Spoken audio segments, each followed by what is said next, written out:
Hello, traders. FX Pip Collector here. Today is Sunday, May 11th, and this is my full top-down analysis on the US dollar yen. If you haven't done so yet, definitely do check out my free Discord channel. It's a link down here in the corner at the end of the video. And make sure to take a look at my website, fxpipcollector.com. Check out the video on my home screen to learn more. So anyways, on the monthly time frame, we're doing the full top-down analysis. I think that this is extremely clearly a wave one, wave two, wave three, wave four, that I think we have a fifth wave extension because we can clearly see a wave one, wave two, wave three, wave four, wave five inside there. We got a nice impulsive wave down, should be a wave A. We got what I think is three waves up, should be a wave B, lower high. Now we should be in a downtrend for a wave C, which should take out the lower wave four.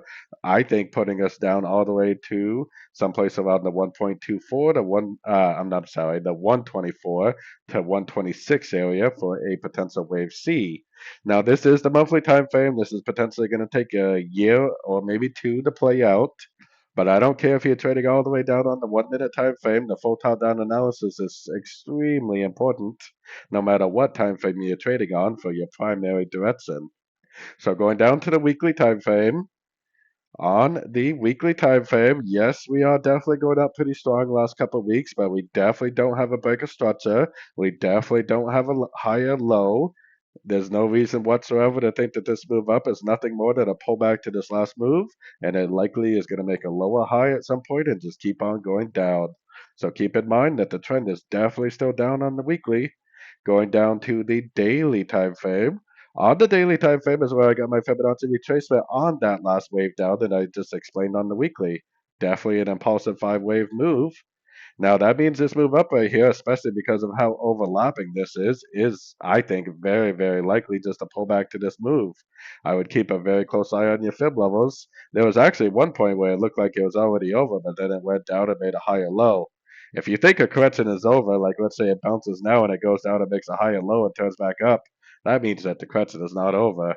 When you see the end of a correction, it needs to go down and break structure, pull back, and just keep on going. So, like I said, more than likely this is a pullback. We're at the 50%. It could go up to the 60, 78%. It could go to any one of these levels before it actually continues back down. So, if you are trading the shorter time frames, we should be looking for longs for sure. Going down to the 4 hour time frame, like I said, yeah, last week it kind of looked like it was already over right here. I mean, you could have said that was one, two, three waves up, which I definitely would have thought so also. Now, in hindsight, I can see after I made the higher low, that this was a running wave B, right? So this was like a one, two, three, four, five of A. This is a one down breaker structure A. This is a wave B, higher high. This is a wave C, higher high compared to the wave A. That's a higher high wave B, higher high wave C, which is a running ABC correction. It's not really a flat, it's just a running ABC. Most likely an ABC or B. And we don't have a break to the downside yet, so this potential wave C is still active, and it probably is going to go up to at least the 61%, could even go up to the 78%. We should better recognize when it's over by either seeing a break of structure or some lower highs at a Fibonacci level.